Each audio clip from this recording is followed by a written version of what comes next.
Well, hello, everyone, and welcome to this new episode of the prestigious Global PAD Impact Awards brought to you by the Global PAD Association, where we are honoring the recipients of the Global Vascular Research Team Award of the Year. And this accolade is dedicated to physicians whose pioneering research is transforming patient care and outcomes for those suffering from peripheral artery disease, or PAD. Today, we celebrate the exceptional achievements of Dr. Ramon Barco, Dr. Sahil Parikh, and Dr. Brian DeRobertis. These distinguished individuals are being recognized for their groundbreaking work in conducting the RCT, drug-eluting reabsorbable scaffold versus angioplasty for if I can say this, the infrapopliteal artery disease. Peripheral artery disease is a global health challenge affecting more than 230 million people worldwide, including millions in the United States. The most severe form of chronic limb-threatening ischemia poses significant risks, including amputation and reduced life expectancy. Our awardees have dedicated themselves to advancing the field through innovative research and clinical trials, such as the LIFE-BTK trial.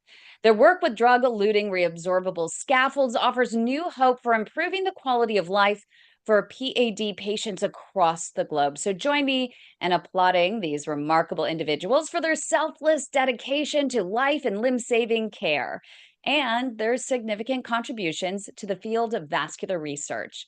So let's welcome, at least for right now, we have Dr. Varco, who is here, and he is going to receive the award on behalf of the research team. Welcome. Thanks, Kim. Thanks for having me. Of course, we are so glad that you could join us. You're joining us from Australia, 9 o'clock in the morning there. It is 4 o'clock in the afternoon here in California. Your coffee, my mocktail. Yeah, hope you're Well, we enjoying really, yours. So how does it feel to be recognized with the Global Vascular Research Team of the Year award? It feels fantastic. I mean, you've sort of alluded to the fact that research is a tough game. There's a lot of work that goes into it. Yeah. I'm here representing the management team, the three principal investigators, but there's also a whole team that's working in the background of statisticians and clinical trials people and people on the coalface as well that have all contributed greatly to a trial like this. If you can imagine an RCT as meaningful as Life BTK, the preparation started 5 years ago, maybe even a bit longer ago, and we've been working intensively over that period. So it's great to get that sort of recognition that you're offering here, and we couldn't be happier with the published results and the results that are to follow, which should be coming out pretty soon. Yeah, can you talk about the trial that you conducted and its impact on PAD treatment? Yep, sure. So you'd be aware that below the knee or infrapopliteal arterial disease is a really tough thing to crack. Yeah. These are small arteries, they're heavily diseased, heavily calcified often, and angioplasty, which has been around since the 50s, has really been the mainstay of treatment for some time. So if we reflect on that, we've looked at a number of devices below the knee that just haven't seemed to perform as we would have hoped that they would against angioplasty. A lot of RCTs have failed. And then Life PTK comes along, and it's been the first successful, large-scale, rigorously conducted RCT in this space with a hugely positive result. So we couldn't be happier, for the trial team, but more importantly for patients that are going to get access to this device and the physicians out there that will have a new tool to use to save more limbs around the world. So talk a little bit more about the bioabsorbable scaffolding. Okay, well, it's a scaffold that's made out of a polymer called PLLA, and it also has a resorbable polymer on its surface, which contains a drug called everolimus. And that everolimus is an anti-proliferative drug that stops neointimal hyperplasia forming, so prevents The scar restenosis. tissue. Yeah. Yeah, which has been one of the Achilles heels of just simple angioplasty procedures. They tend to narrow down through that scar tissue over time. So the drug prevents that. The scaffold itself creates a mechanical property that holds the artery open, for a year to 2 years. So that's really as long as you need. And then it disappears completely. So once it's done its job, it disappears from the body in a very gentle process, and then it leaves nothing behind. So that's great if you're a surgeon, because if you need to come back and operate on arteries, metal stents can really get in the way and make open surgery quite hazardous. So this is a way of repairing the vessel, stopping it re-narrowing, and leaving all options open for the future if the patient does need surgery. I think that that's a really big point of contention for so many surgeons, in that when there are a lot of the bare metal stents that are used, they don't leave much room for a landing zone. So in case endovascular or minimally invasive procedures with wires and balloons and things like that, in case that fails, at least you would still have the option for an open surgery as a last ditch effort to save a limb. Yeah, exactly. That's been the issue for a lot of surgeons. They haven't liked the idea of placing metal stents into this area for Mhm. fear of eliminating future treatment options. So this hopefully will alleviate those fears and have a stent available for patients in the future, which is going to perform a lot better than angioplasty. And why do these areas, we get a lot of questions all the time, because we always say that, hey, if you're going to have a procedure anywhere in the leg, really try to make sure that your doctor takes a less is more approach and leave nothing behind if possible. And they always say, well, what does that mean? Why can't we, why don't you want to put stents? Even in the thigh, why don't you want to put stents when they do so well in the heart? What is it about the legs that makes stents not as durable in the legs as they are in the heart, regular bare metal stents? Well, it's a very different environment, the arteries of the leg compared to the coronary arteries. There are a lot of stresses, as you can imagine, when you bend your knee and hip. That puts that artery into all sorts of positions: flexion, extension, torsion, even compression. So these stents are copying a pounding as we walk around, as we conduct our activities of daily living.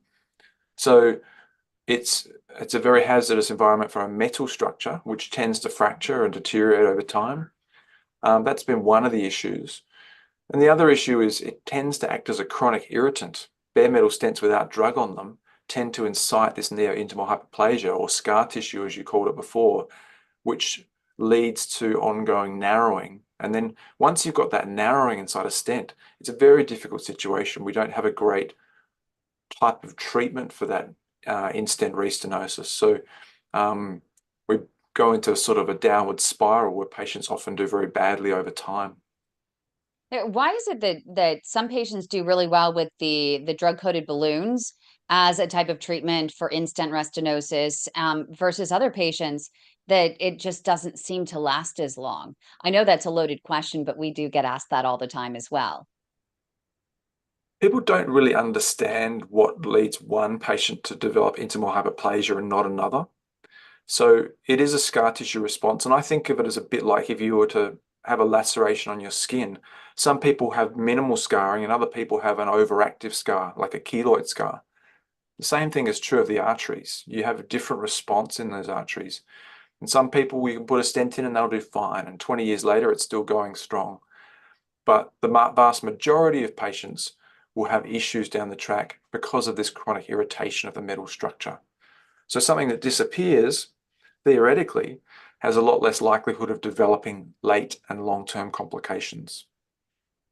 And is that because there's also a drug on there as well, with these bioabsorbable stents, the scaffoldings? It's So definitely it's like, partly about the drug, okay, but gotcha. there's Oh, more is it? to it. Go ahead. There's more to it because you need that mechanical scaffolding to overcome the calcium and the recoil that tends to Right. happen in these heavily diseased arteries. So what are the key findings of this entire study, and how do they advance the current treatment protocols for PAD, or have the potential to actually advance current treatment protocols for PAD? Well, the key findings were the primary efficacy endpoint, which was a composite endpoint, where it was 30% better in the Esprit arm of the trial, which was the drug-eluting resorbable scaffold arm, compared to angioplasty. So 30% better at 12 months is an extraordinary number in this space. What it means is you only have to treat 4 patients to have one advantageous outcome with a spree scaffold compared to angioplasty. So that's pretty amazing. We haven't Yeah. really seen this in BTK trials before. So what were some of What the does that biggest mean? challenges? I'm sorry. And what does that mean for the algorithm? Well, I think it was the second part of your question. Hmm. So we're still trying to work out the algorithm, because in truth, we tend to find very long lesions in tibial arteries. And at the moment, the scaffolds only come in lengths up to 38 millimeters. So we're trying to work out how we're going to treat those long lesions. And there is future developments coming through, which will have longer scaffolds, which will be more applicable to that everyday common garden variety disease that we see. And there are other questions as well, like whether you use it as a bailout or a primary therapy. I have very firm views on this, that it should be primary therapy, that you should be aiming for total lesion coverage if you're going to get the best results like we did in the trial. Um, and then there's issues around bifurcations. We're not really sure how it's going to go around those. But this is really exciting time because we're finding out all these things as we do more and more research into how scaffolds are best used and what that algorithm might look like. When it comes to these research trials, everyone likes to have an opinion. So I'm curious on the feedback and any naysayers along the journey in bringing this public. There's always people who are reticent to adopt technologies early. They've got their concerns and they're slower to adopt, and that's fine. I mean, one of the criticisms is, like I said before, we're not really sure how it's going to perform in the real world disease, the long lesions, the bifurcation lesions. But this is a starting point as I see it. This is a proof of concept. We know this scaffold is better than angioplasty now. The trick is to now turn it into an everyday tool that we can use for all the patterns of disease we see, not just a few. Is the price right? Well, interestingly, it hasn't come to Australia yet. It's not approved, although Well, it is that's in the what I United mean. States. Is I know that a lot of folks try, you have a lot of trouble getting a lot of these newer devices there in Australia. So, and it has a lot to do with the pricing and the adoption and the volume of cases. And so I'm curious, you must be dying to get your hands on it then. And will the price Yeah, be right? I've been using it as part of the clinical trial, and before that, I was using the predicate device, which was the absorbed coronary scaffold, since 2012. So I've really been using it in my patients for 12 years now. Um, Wow. and we've had great results over that time. And now we're trialing newer scaffolds as well. And so I still have access to them as part of clinical trials in my institution. But you're right, most hospitals in Australia don't have access to this device or future new generation devices. So it will be great once we do get approval through our local regulatory system, which I'm told may be early next year.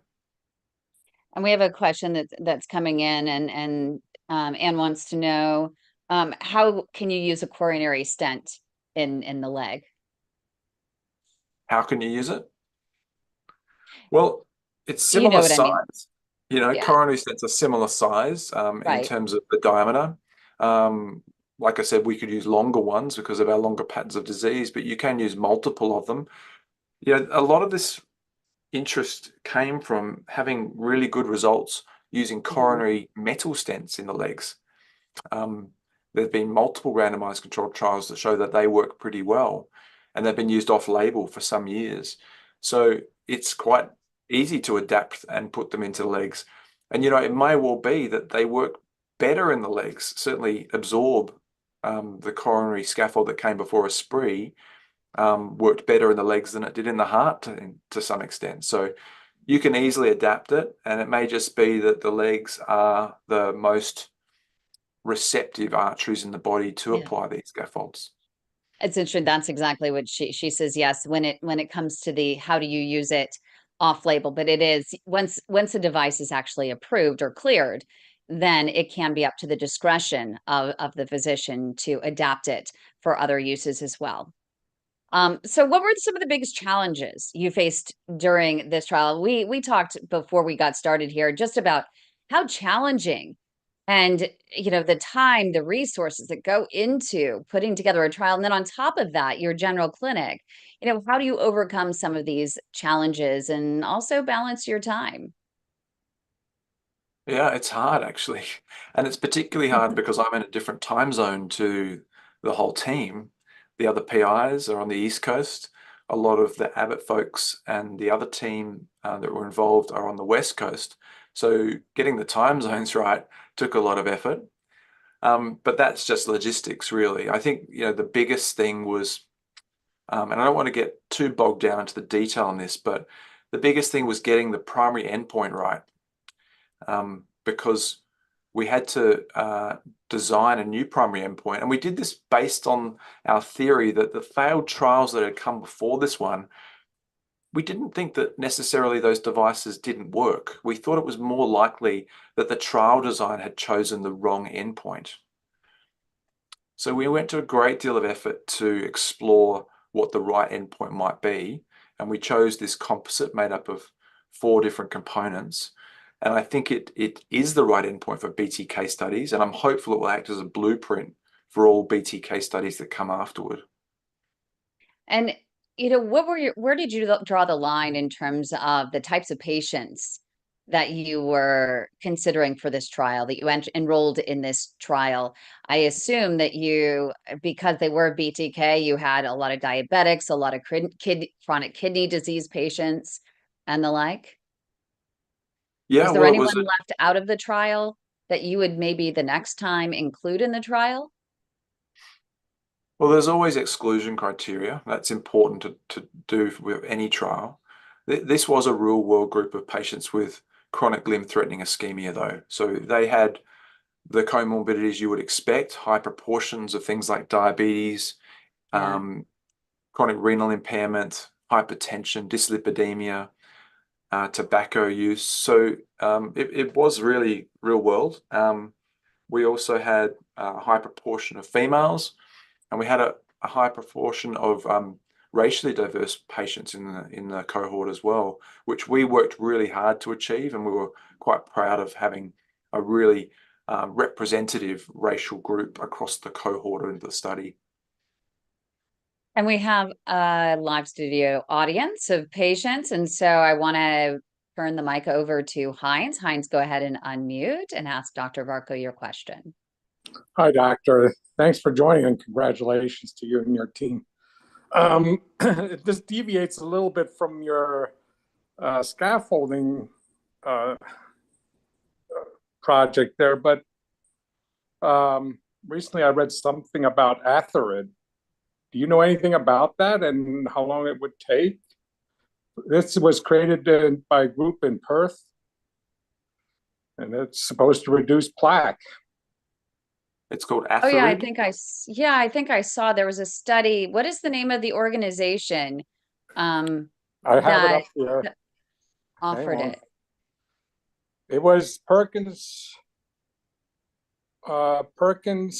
Harry Perkins Institute of Medical Research. Sorry if I caught you off guard with that question, but yeah, I read up on that and I shared it with Kim a few weeks ago, and It was one of those things again about melting plaque. So is it right, Heinz? It was something yeah, about, it was and yeah, we've seen basically. this so many times where they have these these small, studies that come out and they say, oh, it's possible to melt the plaque. And we see this over and over again, once every few years, and nothing ever comes of it. And so I always wonder, where they get the data for this, because if nothing ever comes of any one of these, then how viable really was the initial study that they worked up? So it's supposed to be a lot different than your normal, like taking statins and other things. It's supposed to melt it away. And trust me, I'm no expert on any of what they've written here on it. But Dr. yeah, Varco, everyone wants to hear. That's what they want to hear. It's the only thing the patients want to hear is what's going to melt my plaque. Why do I yeah. need any more procedures? I And, just want my plaque to go away, just like that bioabsorbable stent. Melt my Yeah, plaque. well, I guess that's the holy grail. And sorry, Heinz, I'm not familiar with that particular device or technology, but for years and years, we've been looking at medical therapies to treat peripheral artery disease or prevent peripheral artery disease. And we're all hopeful that some of these will be breakthroughs. But like you, Kim, I've been hearing about these for years and years, and nothing has really come to fruition. So I'll keep an eye out for the one that you mentioned, Heinz. But at the present time, I'm not all that optimistic we have any kind of medical therapy that can melt plaque away. Well, associated with that question, what is the approval process for stuff like that, like what you went through? How long does that take? Is that years and years, or is it months and months? Well, regulatory approval in the United States happened quite quickly for us after we published the results. We'd been working solidly with FDA all the way through the process, so they were well informed as to how the trial was progressing, and I think that was helpful. And then we sat down with them and did a deep dive into the data once we had access to it, once it was all locked away and had been analyzed. But then once the trial was published, they go through their due diligence process. I'm thinking it probably took about 3 or 4 months from memory. And then it was available in the US, which was, I thought, pretty swift. Okay. Each country, each region has its own regulatory process, so some of them are slower than others. But, you know, it's coming. It's already in Hong Kong, this technology. Some other parts of Asia are getting access to it. We're hoping that Europe will have access to it soon, and then maybe Japan. And as I said before, I think Australia maybe early next year. And when you were going into this trial, you had to have known that this had the potential to be truly groundbreaking for the treatment of these CLI patients. Yeah, well, I'd been in the luxurious position of having had access to the absorb predicate. So I'd seen how well these polymer-based resorbing scaffolds could work in our single center experience. And there were a couple of other centers that also had access, one in Singapore and one in Chicago. So our data from the 3 centers was really similar. So I'd seen over and over that this device was going to be effective. When you see it with your own eyes in your own patients, it gives you a great deal of confidence to know that when you do go through the trial process, it's likely to fall in favor of this new technology. What's next for you in terms of research? Where do your interests lie? What do you want to participate in or create? Well, first up, the Life BTK trial's got a lot more to give to the scientific community. So we are about to present 24-month data at the Viva conference in November. There will be an economic analysis presented at the TCT meeting in October and then again at VEITH in November. And there's also an anatomical breakdown using the GLASS criteria that is going to be presented at Viva as well, and also some information on diversity, equity, and inclusion at that same meeting. So there's lots coming down the pipeline from that trial, and there's going to be more to come after that. So that's really exciting to be part of all of those projects. The economic analysis, I think, is a very important piece of work that I've been heading up. Because at the end of the day, the health system has limitations and we have to make sure it's viable economically. And that definitely was part of my question in terms of the pricing, the affordability of it, and that does help drive adoption, around the world. And I think that that's really important. So I can't wait to hear just the economic benefits of it, because that I think is going to play a critical role in us being able to see it, especially in Australia, especially the rural areas of Australia, and then also the rural areas of the United States and other parts of the world as well.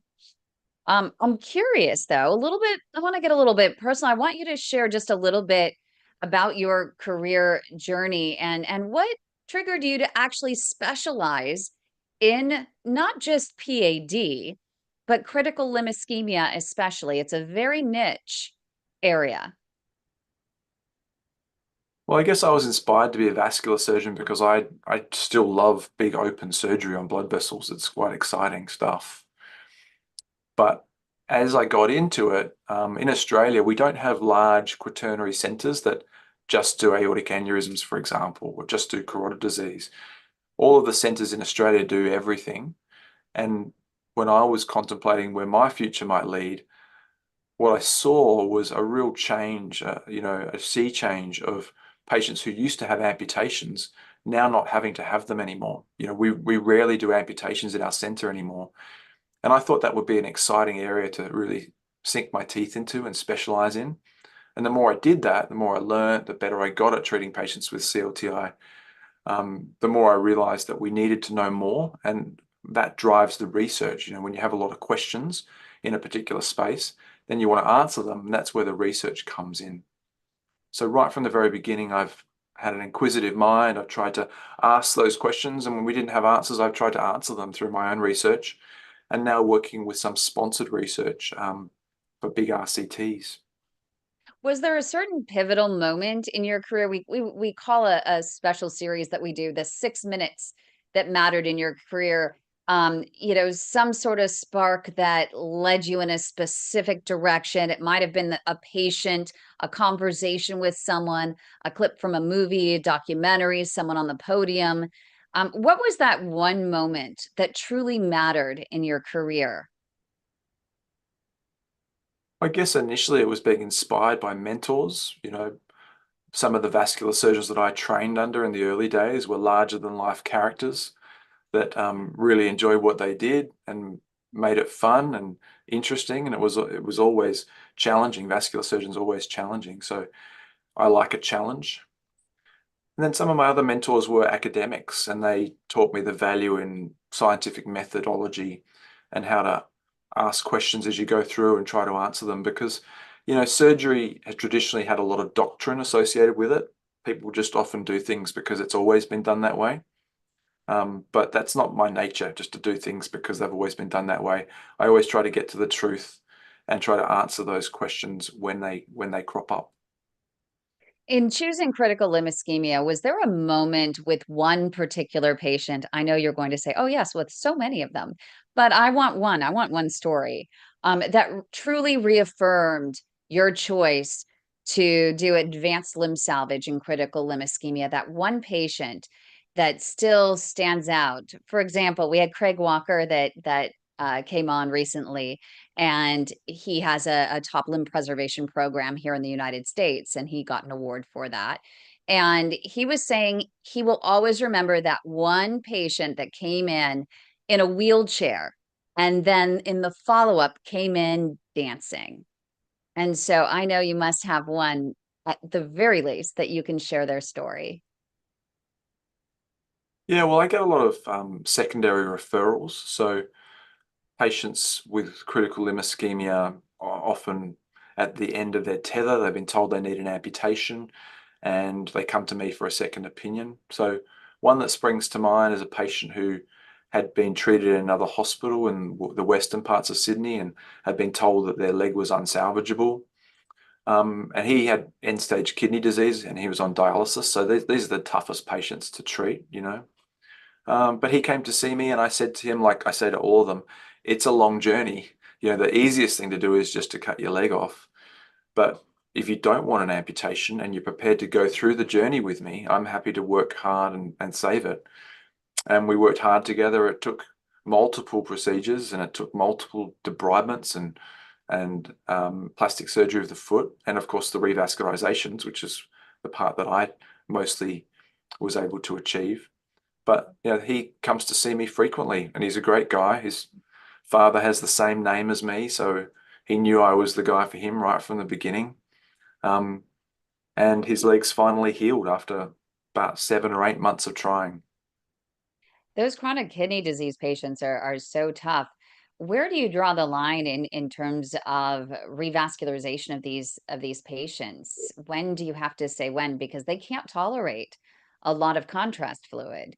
Do you have other options such as CO2 that you use, or do you have a special technique that you use? Because we have a lot of patients that come to us and say, the doctors say it's just not safe for me as an ESRD end stage, renal disease patient to go through a revascularization. Yeah, I don't think you necessarily need to use that much contrast. If it's below the knee disease, my technique is just to put a sheath down to the level of the knee, so you can really then get good imaging with a very modest amount of contrast. I use CO2 and often just use a bit of contrast at the end to make sure we've had the desired result. But when you're used to treating people with BTK disease, you don't need to do a lot of angiography. You just need enough just to see what's going on. And then a lot of it after that is just done by feel and by landmarks. So I don't think contrast is a big impediment to people seeking limb salvage personally. Oh, that's really, really good to know. And yes, he was just saying there's a question that came in from Dean, and he was asking you must use a lot of CO2. I use it. I don't use it a lot, but I use it, yes. You need to have all those tools at your disposal if you're going to treat Yeah. these really complex patients.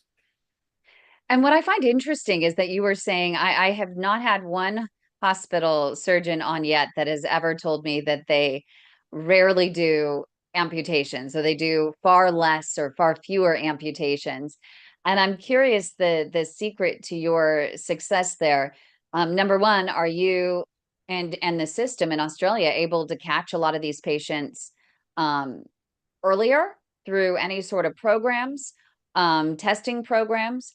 Or is it more that your team is quick to adopt new tools and techniques for advanced limb salvage, which includes taking wires, balloons, et cetera, clear into the pedal plantar loop in the foot? Yeah, I think it's the latter. So, when I was training, I spent a lot of time in some of Europe's leading institutions, working alongside people like Andre Schmidt and Marco Manzi, and really learning those more advanced techniques right from the get-go. And then as people came through, as my fellows, my registrars, helped them to achieve those same fellowships internationally so that they could learn the same techniques. And, I was teaching them as well. So we were building on that experience together. But the bottom line is, as well as the techniques, we're just very aggressive. We're happy to do repeat interventions because these percutaneous interventions are very low risk. So if you contrast that with someone losing a leg or having, say, 3 or 4 repeat interventions, most people would be happy with those interventions over a major amputation.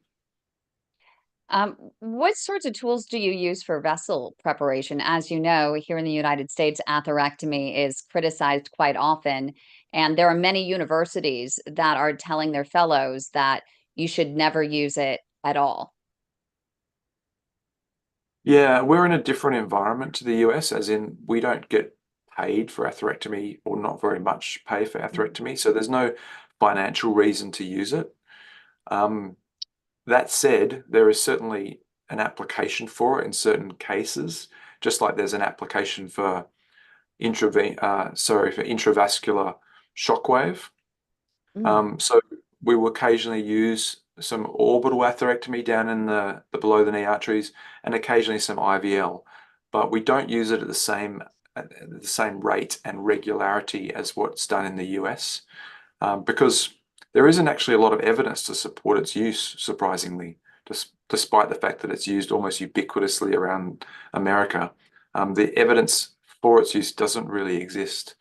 So without evidence and it being costly for us to do, not only do we not get reimbursed for it, but we've got to pay excessively for it. It means it doesn't get used that much in Australia. So what seems to drive you the most? Is it the patient outcomes? Is it the research breakthroughs, or is there something else that keeps you engaged in treating these critical limb ischemia patients?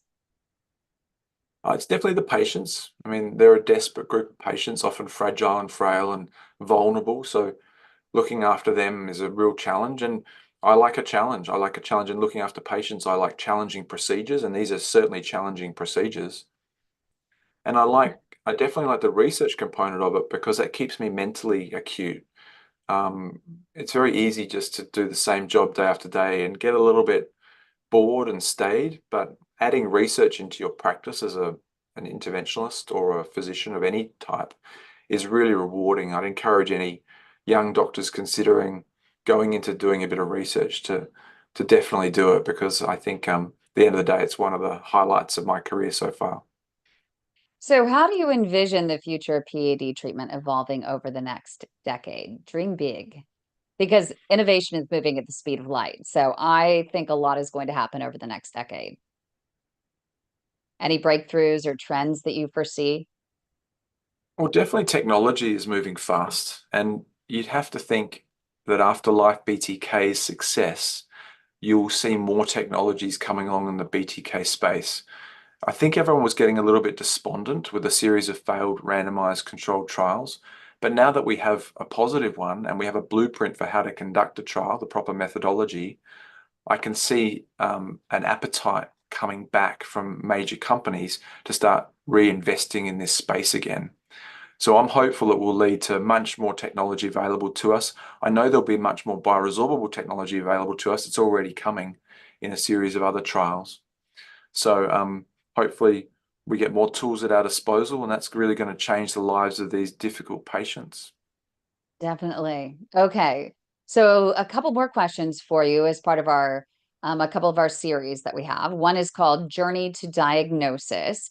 And I want you to just share one case that had you scratching your head about how in the world this patient was not diagnosed sooner and what you wished would have happened differently with this patient. Maybe it's a patient that had a spinal fusion and that didn't resolve the pain the patient was in. So why did they do that and not do a vascular assessment? Because it's been textbook pad all the time. You frequently get that scenario. Patients are often coming in having been misdiagnosed as degenerative lumbar spine disease when the whole time it has been blocked arteries. And it's because it's not all that easy to discern the two, even for experienced physicians to know how to tease out the difference. So I don't blame people for misdiagnosis there. Often when I get faced with that situation where they have both lumbar disease and blocked arteries, and I may not know exactly which is the type of pathology that's causing the pain, I'll often just treat the blocked arteries with the rationale that it's a fairly easy endovascular procedure to unblock arteries. It's minimally invasive, low risk, and it will give us an answer one way or the other as to what is causing their pain. And then, of course, having good perfusion in your legs is never a bad thing. So that's the reason I often treat their arteries first and then refer them to a spinal surgeon if required. And for you and for the surgeons in Australia, I assume you follow standard protocols, which is you treat when there's lifestyle limiting claudication or, but preferably it's more if there's rest pain and or a wound that won't heal. Yeah, so certainly CLI patients all are considered for revascularization and would only be the ones that are too frail that would not go down that path. Right. And when it comes to claudicants, yes, they need to have significant lifestyle limiting claudication. Otherwise, we sometimes use exercise therapy. We don't often use medications because they're not all that effective and they're quite expensive here. But we do work closely with some university scientists who offer a supervised exercise program, which can sometimes be really useful. Yeah, I had one of our patients from Australia actually tell me that they had to stop their cilostazol because they could no longer have access to it in Australia, and that was very frustrating. He told us, he said it was working. What am I supposed to do? And he said his doctor told him to take ginger instead because that's a vasodilator.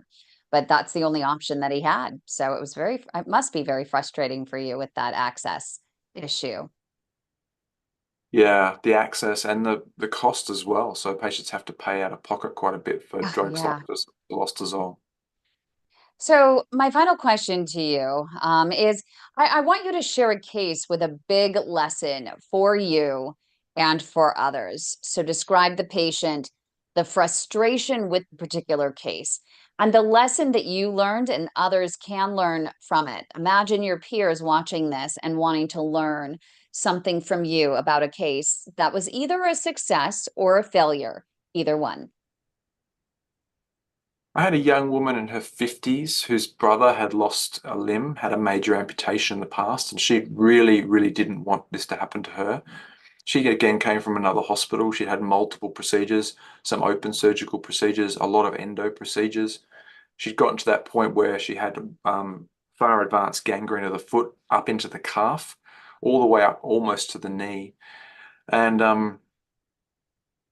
I treated her with deep venous arterialization, and it went well in terms of the DVA, but it was a long road for her. You know, lots of debridements, lots of skin grafts, different tissue matrices we used. But after 9 months, we finally got her healed, and she's now doing really well. I'd have to show you some pictures someday just to really emphasize how far gone she was. People just looked at this leg and went, that's unsalvageable. But I mean, the lesson I took from that was there are very few things that are completely unsalvageable. And I think it's worth having a try, particularly young people who know what they're in for, who know what the journey is all about. If they choose to have a go, and deep venous arterialization is now a new tool we have to treat these no option patients, then have a go and see if you can pull it off. What's so amazing to me is that you can do so much with less. I mean, being able to do so much that you're able to do in terms of limb salvage with rarely having to amputate, and being able to do that with mainly a balloon, and then also your genius move to use the coronary bioabsorbable below the knee, which I think probably has led to, I think you mentioned, reduced repeated interventions, and then the addition of some new technology, the deep vein arterialization. And are you using LymFlow, or is this off the shelf? We don't have access to LymFlow, so we use an off-the-shelf version. Yep. I hear a lot of doctors doing that as well, and it's pretty remarkable, and you're having great results. Yeah, we're having some really good results. They're not all winners, but we're getting better and better as time goes by. There's a lot of lessons to learn. It's a new technique, and there's a lot to it. But I'm pretty bullish now on deep venous arterialization, whereas I wasn't always that way. Initially, I was a bit skeptical. It takes a little finesse, is what I hear. A lot of finesse. Yeah, it's a lot to it, and the veins of the foot are not something that we're used to dealing with, and also the aftercare is really important in these patients. So it's patient selection, I think, is important. The trick of getting those foot veins open and getting a nice outflow is important, and then the aftercare is super important. I just talked to a doctor this morning about a patient that we actually share. And she's that perfect person for deep vein arterialization because she has that grit, she has that fight. She can tolerate the pain, because what patients sometimes don't realize, and it's good for them to know, those who are watching, that if it ever ends up where you are on deck for amputation and they do offer you the option of deep vein arterialization, you have to realize it's not for the faint of heart, that it does, the wound gets worse. If you have a wound on your foot, of course, they all do. It gets worse before it gets better. It looks vicious, and the pain is excruciating. But all you have to hold on to at that point is just that hope for a few weeks down the road, right? That everything's going to start getting better. Things are going to start healing. The pain will start dissipating, and you're going to be back on your feet to grow those collateral vessels. Yeah, well said. It's a difficult journey for them, but if they're up for the challenge, then it can save a leg, whereas it would otherwise be unsalvageable. Fantastic. Thank you so much, Dr. Ramon Varco, Dr. Sahil Parikh, and Brian DeRobertis. They are all the awardees for the Distinguished Global Vascular Researchers of the Year. We really appreciate all you are doing to save life and limb through your research around the world.